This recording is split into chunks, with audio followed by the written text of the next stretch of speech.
Hello, dear students. Very warm welcome.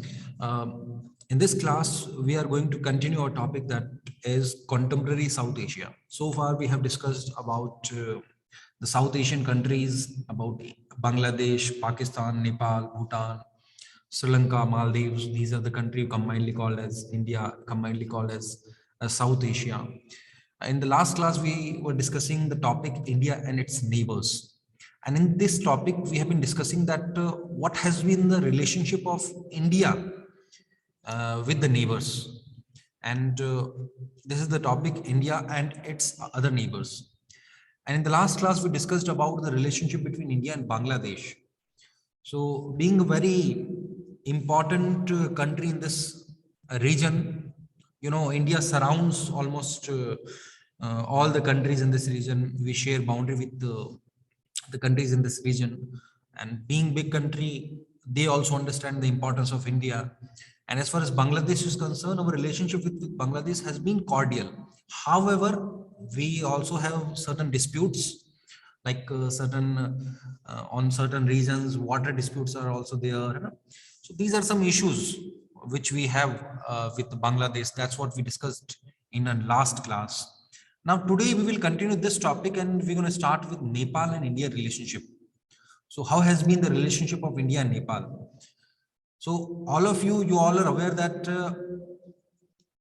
between these two countries, there has been agreement that even our citizens, they can move to one another countries without visa. So it's a very interesting relationship between India and Nepal. We enjoy a special relationship, and that very few parallels in the world enjoy that kind of relationship.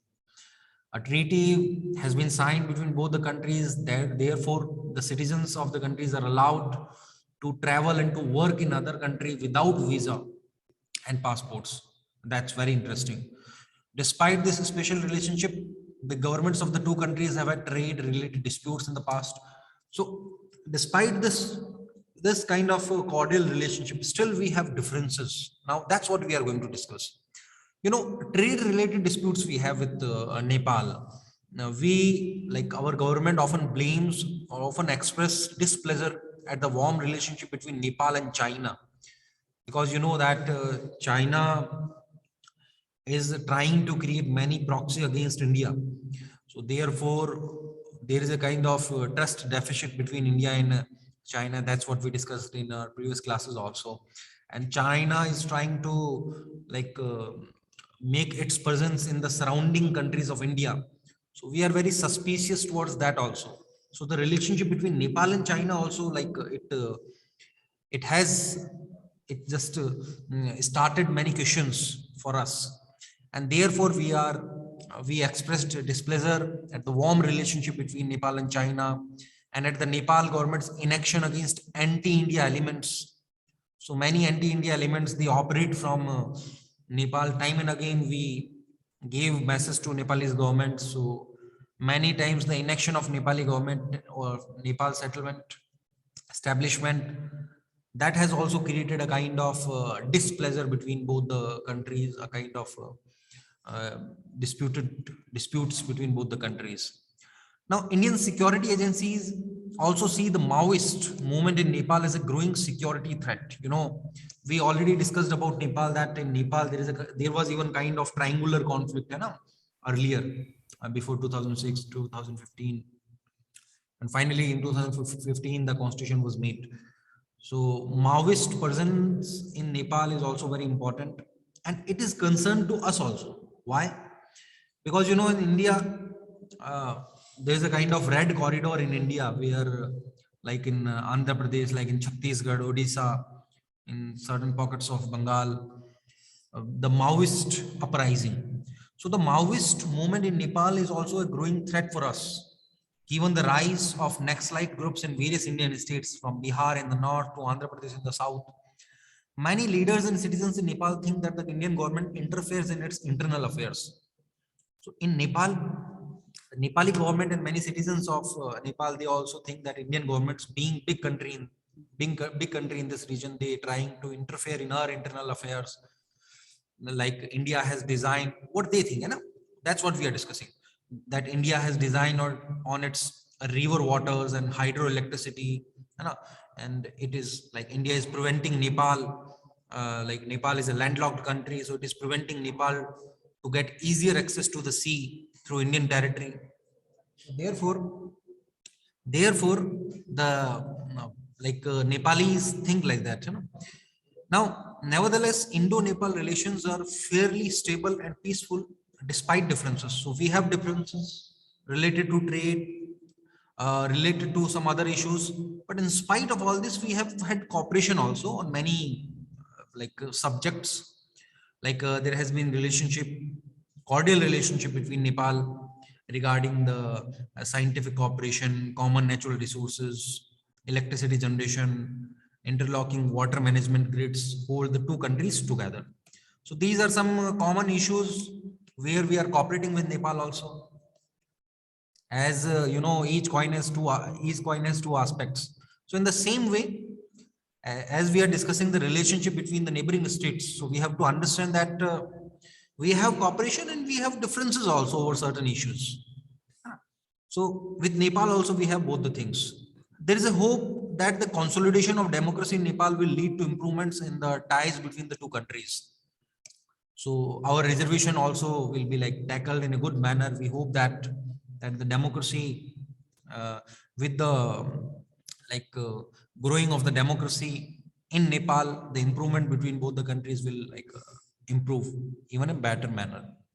So the difficulties, now we have discussed the Nepal. Now we're going to discuss about the India and Sri Lanka relationship. Now the difficulties in the relationship between the government of India and Sri Lanka are mostly over ethnic conflict in the island nation. You know, you might have read in the previous classes that there was even civil war in Sri Lanka. When in 1976, the Language Act in which Sinhala was made as official language, and later on Tamil versus Sinhala happened in Sri Lanka. So this issue, this Tamils versus Sinhala, this issue also affects India. And even we lost our prime minister due to that, due to the Sri Lankan issue. That's what we are going to understand in this topic. So the ethnic conflict in Sri Lanka, like that Tamil versus Sinhala, that affected our country also. So the relationship between both the countries also affected by this issue. Indian leaders and citizens find it impossible to remain neutral when Tamils are politically unhappy and are being killed. Therefore, what happened in 1987, when Rajiv Gandhi was our prime minister at that time, we had to even intervene militarily. In 1987, when Rajiv Gandhi was prime minister, we had to intervene militarily. Our army, Indian peacekeeping forces was sent there to maintain peace when Sinhala versus Tamil happened. Kind of civil war happened because mainly northeastern states of Sri Lanka, there was kind of majority of Tamils. So they demanded separate Tamil alum. Alum means nation, separate nation for Tamils. So ultimately kind of civil war broke out, and in which, because India was being big country, our government interfered to maintain peace. We sent Indian army. So the Indian government sent Indian army, and later on what happened, we even had to call the Indian army back. And after that, this decision was felt not in a good manner by the Tamils, by LTTE. So later on in the election process, when Rajiv Gandhi was in South India for election campaigning, he was got killed by LTTE. So the Indian government now prefers a policy of disengagement vis-a-vis Sri Lanka's internal trouble. So therefore, we nowadays follow the policy of not interfering in the internal affairs of Sri Lanka. India even signed a free trade agreement with Sri Lanka, which strengthens relationship between two countries. India's help in post-tsunami reconstruction in Sri Lanka has also brought the two countries closer. So that's how the relationship between India and Sri Lanka has been so far. Now, dear students, we have come to our next topic, and that is the relationship between India and Bhutan. So Bhutan, there is a kind of a very special relationship between India and Bhutan, very cordial relationship. And India enjoys very special relationship with Bhutan too, and does not have any major conflict with the Bhutanese government. The efforts made by the Bhutanese monarch to weed out the guerrillas and militants from the northeastern India that operate in his country have been helpful to India. So, the Bhutanese government and specifically the Bhutanese monarch, because, in Bhutan, there is a constitutional monarchy. The head of the state of Bhutan is the monarch, king. So there has been a very cordial relationship. Bhutanese government even allowed India to weed out the persons involved in insurgency in northeastern states from their territory. So that has helped a relationship between both the countries. India is involved in big hydroelectric projects in Bhutan and remains the Himalayan kingdom's biggest source of developmental aid. So India being biggest source of aid even for Bhutanese government, Bhutan, we operate many projects. They are hydroelectric projects and many other development projects also. So that has been the relationship between India and Bhutan. Now, as far as Maldives is concerned, that is another island state. So the ties with Maldives remain warm and cordial. In November 1988, when some Tamil mercenaries from Sri Lanka, they attacked the Maldives, mainly the LTTE and their operatives. The Indian Air Force and Navy reacted quickly to the Maldives' request to help to stop the invasion. So that's how many times we supported Maldives on their issues. India has also contributed towards the island's economic development, tourism and fisheries. So we have helped the Maldives in many sectors. So there has been a very cordial relationship between the two countries. You may have noticed that India has various problems with its smaller neighbors in this region. So that's what, with Bangladesh, with Nepal, even with Sri Lanka, with Pakistan, we have kind of certain disputes with all of these states. But at the same time, we are cooperating also. So as we have discussed that each coin has two aspects, the cooperation and the disputes go hand in hand together. So now the relationship between the countries in this region has been improving. All the countries are understanding the importance of cooperation. Given its size and power, they are bound to be suspicious of India's intention because, India is like being big country in this region. All the smaller countries are quite suspicious of India's influence and dominance. So the Indian government, on the other hand, we also sometimes think that these smaller countries are they are just they are having bilateral agreements with other countries like China, and China is trying to create proxy to them towards us.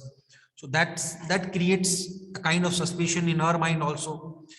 So often our government feel exploited by our neighbors.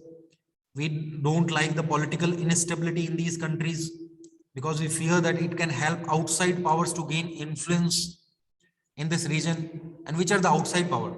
Obviously the world political powers, and they will try to, that's how they will try to influence, they will work against India's interest. So that also affects us. So the smaller countries fear that India wants to be a regionally dominant power.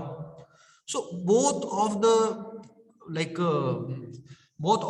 aspects are involved in this political relationship, है ना. हर किसी का अपना views होते हैं. तो वही यहाँ पे स्मॉलर कंट्रीज सोचती हैं कि इंडिया उनको डोमिनेट करेगा, इन्फ्लुएंस करता है, उनके इंटरनल अफेयर में मैटर करता है. हमारे लिए क्योंकि हम बड़ी कंट्री हैं, हम नहीं चाहते कि वहां पे कोई पॉलिटिकल इंस्टेबिलिटी हो.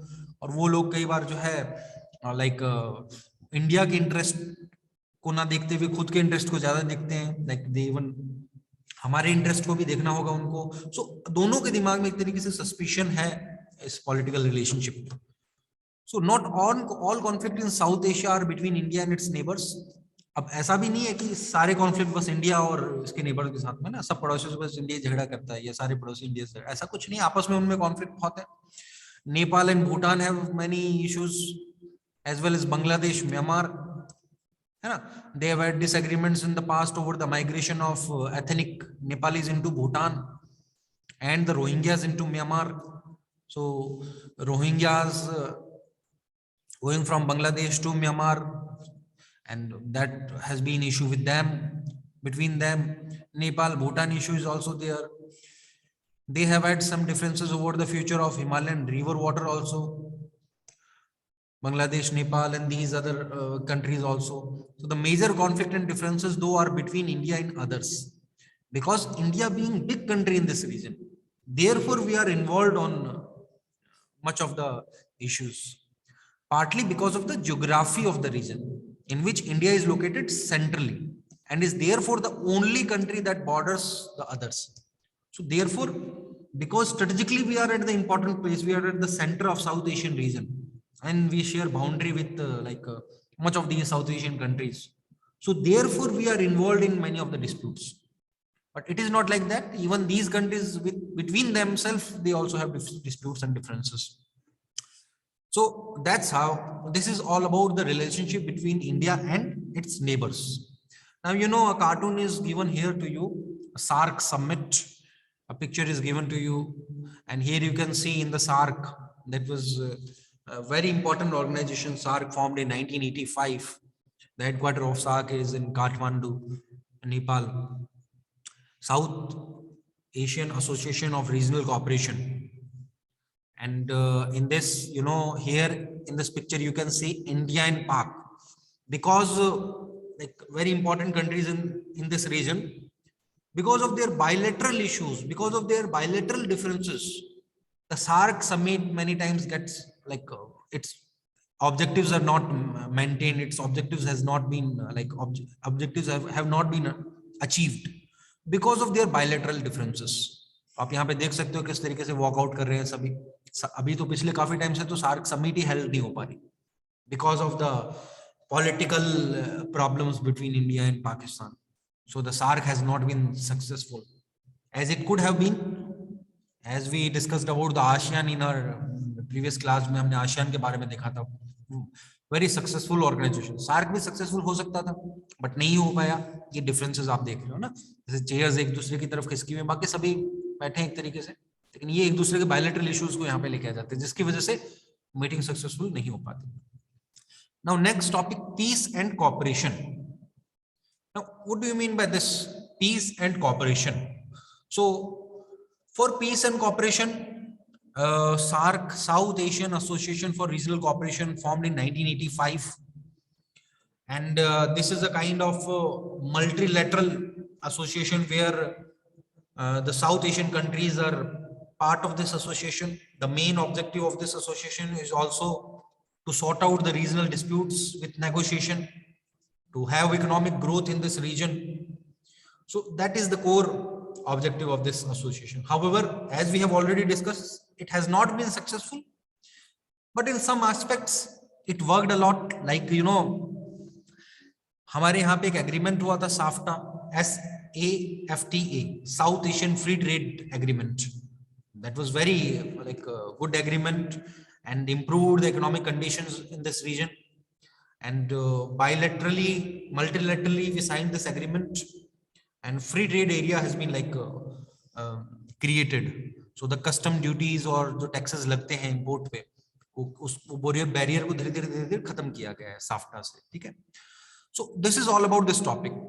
So do the states of South Asia cooperate with each other? क्या वो cooperate करते हैं? सर अभी तो हमने सारी differences देखी, cooperation भी है क्या कुछ? Absolutely, बिल्कुल है. Or do they only keep fighting with each other? In spite of many conflicts, the state of South Asia recognize the importance of cooperation and friendly relationship among themselves. That's why, you know, the SARC was created. It is a major regional initiative by South Asian nations to evolve cooperation through multilateral means. So South Asian Association for Regional Cooperation is a very important regional initiative to create, evolve, or to evolve cooperation through multilateral means. That's how we can have regional peace and economic development in this region. This SARC began in 1985. However, as we already discussed in that previous cartoon, previous picture, that it has not been successful in that much amount. So unfortunately, due to persisting political differences, SARC has not had much success. Okay. SARC members signed however, certain successes or achievements of SARC. We signed SAFTA, that is South Asian Free Trade Area Agreement, which promised the formation of free trade zone for the whole of South Asia, For economic growth, this SAFTA is very important. So a new chapter of peace and cooperation might evolve in South Asia if all the countries in the region allow free trade across the borders. This is the spirit behind the idea of SAFTA. The agreement was signed in 2004 and it came into effect on 1st of January 2006. This free trade area agreement between South Asian nations aims at lowering trade tariffs. Tariff means taxes. So the main intent of this SAFTA is to remove the trade barriers and to remove the, or even to remove or lower the trade tariffs, so that there may be movement of products freely in this region.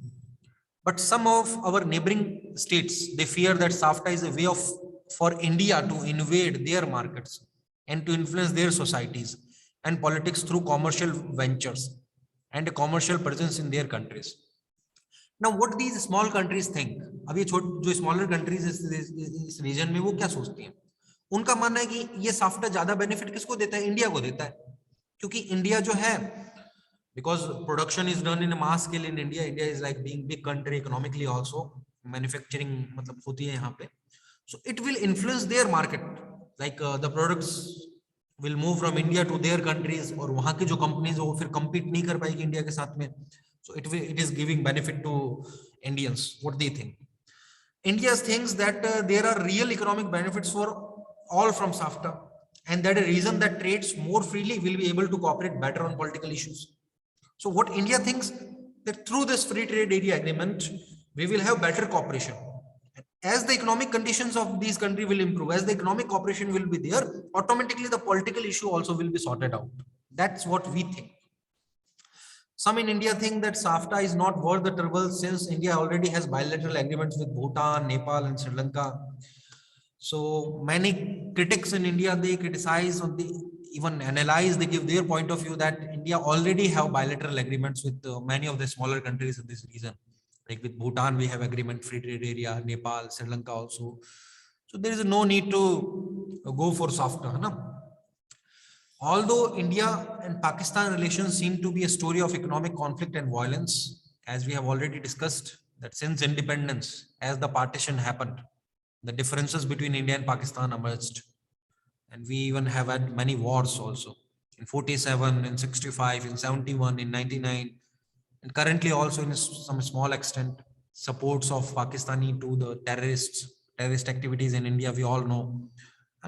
So the differences are there. There have been, however, a series of efforts to manage tensions and build peace. So many times there have been some steps taken by both of the governments to sort out the disputes with negotiation. The two countries have agreed to undertake confidence building measures to reduce the risk of war. So, like, many agreements and many discussions have taken place to reduce the dispute. Social activists and prominent personalities have collaborated to create an atmosphere of friendship among the people of both the countries. Many times it is said, earlier there used to be even the bilateral series between India and Pakistani cricket teams. And even through these kind of steps, the Pakistani leadership and Indian leadership, even many people think that we can have that cooperation, people to people connection will be established, and that's how the political issues also will be sorted out. However, many steps have been taken, but there is a kind of political tension still. So these steps have not been that much successful, but steps have been taken to sort out the disputes. Leaders of both the countries, they have met at summits to understand each other better and to find solutions to the major problems between the two neighbors. A number of bus routes, from Delhi to Lahore, and from that Amritsar to Lahore, Kartarpur corridor Sahib, currently, opened by Pakistan. So many Sikh pilgrims go there for pilgrims, and that's how cooperation process have been going on. So a number of bus routes have been opened between the two countries. Trade between two parts of Punjab has increased substantially in the last 5 years. Visas have been more easily given nowadays. So no reason exists in a vacuum. It is influenced by outside powers and events, no matter how much it may be true, to insulate itself from non-regional powers. We cannot be isolated. We are also affected by the world politics. And China and United States being like big countries of the world, big power of the world, they remain also key players in the South Asian politics. Sino-Indian relations have improved significantly in the last 10 years, but China's strategic partnership with Pakistan remains a major irritant for us. That's why we say that China is trying to create a proxy against India and is like helping Pakistan, and that's how creating tension in this region. But the relationship between the China and India is improving. However, the disputes are there. The demands of development and globalization have brought the two Asian giants closer, and economic ties have multiplied rapidly since 1901. So that's how this has been the relationship of India and China. America की involvement की अगर बात करें south Asia में, वो भी increase हुई after the cold war. दोनों देशों से उसके अच्छे रिलेशन है, पाकिस्तान इंडिया, है ना. एंड कई बार एज ए मॉडरेटर का रोल भी प्ले करता है इंडिया और पाकिस्तान के बीच में. कौन? America. Economic reforms and liberal economic policies in both the countries have helped greatly the depth of American partnership in this region. The large South Asian diasporas in the US and the huge size of population and markets of the region also give America an added stake in the future of regional security and peace. So that's why, because America also has interest in this region, उसका अपना interest है. हमारा एक बड़ा diaspora पूरे South Asian region का, not only Indians, Pakistani, Bangladeshi, everyone, वो भी अमेरिका में है, तो वो भी एक तरीके से इन्फ्लुएंस है वहां पे. They also understand the importance of this region. However, whether South Asia will continue to be known as conflict zone, will evolve into a regional bloc with some common cultural features and trade interests, will depend more on the people and the government, the region, than any other outside power. So ये हमारे बीच में cooperation होगा या conflict होगा, किस पे depend करता है? To the people and the governments of the respective countries. So that's how that has been the relationship between India and its neighbors. We have completed this chapter, all of you. Thank you very much. See you in next class.